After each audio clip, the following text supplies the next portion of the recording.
also misdemeanor resisting arrest.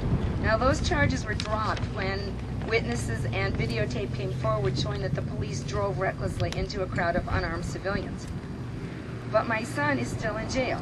They wanted his outtakes. 3 days after this happened, his show was on, his video was sold to Cron TV, and then it was picked up off the web by the other TV stations in the area. So he didn't really know this because he doesn't have a TV, but his video was seen everywhere. So 3 days later, the FBI showed up and they wanted his footage.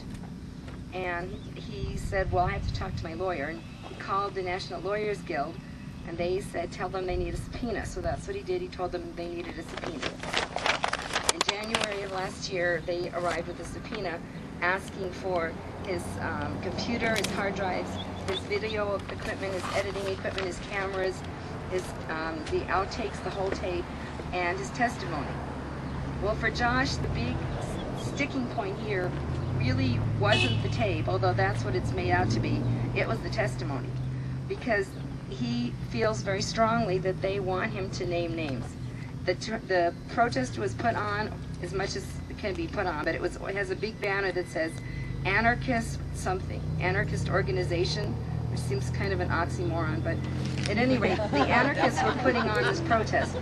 And the FBI has been trying for a long time to come after anarchists and indie media. So here they had the chance to do both. There was an anarchist protest, and we have an independent video journalist. So they were able to try to do both. Josh had offered the judge to see the tape, to see that there was nothing on there that showed any crime being committed, and the judge refused because the U.S. attorney said, well, no, you don't know what you're looking for. Well, what they originally said they were looking for was evidence of somebody either burning or attempting to burn a police car. Their own San Francisco PD incident report could have marked burned, and they marked broken taillight. So the whole thing seems to really be just a ruse to get it into federal court. Because in California, we have a shield law that would have protected Josh. It's a very strong shield law that protects unpublished materials, and it was ruled recently in an Apple versus somebody case that it did protect people who published information on the web as well as more traditional journalists. So by taking it out of California court, where it should have been in the first place, they put it into federal court, and in federal law there is no shield law. So this has just been a total nightmare, and I feel that we as a community, as a country, have failed Josh and have failed people like Josh because we taught them there was a free press.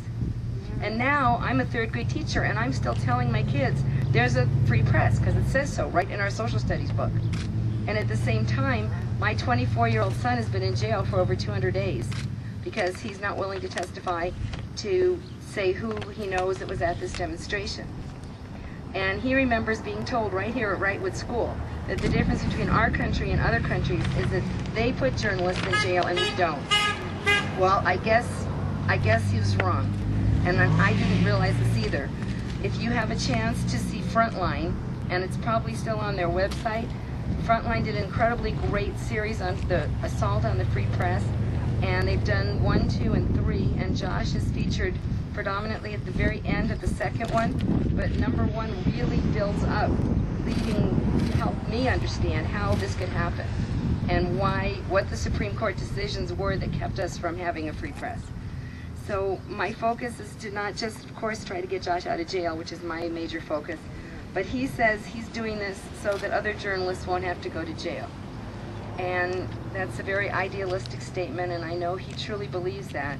And he's hoping that the attention to his case will help pass a federal shield law that would protect journalists, whether they publish on newspapers, radio, TV, or the internet, whether they're paid as a job or whether they do this voluntarily because they want to get that word out to their community to protect them from being forced to testify, forced to give up sources, forced to name names, or to turn over unpublished material. If any of you would like to support Josh and buy a Support Josh t-shirt, I have t-shirts over there, and you can go to joshwolf.net. That's his website, and we're keeping it up. His dad's been working on it, and he started a free media part of that, and also prison blogs, because Josh's goal is to try to get a way for people to sponsor prisoners so that they can write them, and then get their words out on the blog also. So, and he just received a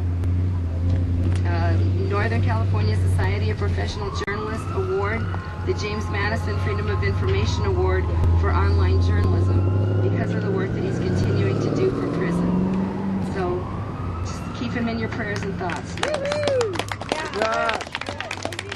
he's the longest imprisoned journalist in the United States history for refusing to cooperate with a grand jury.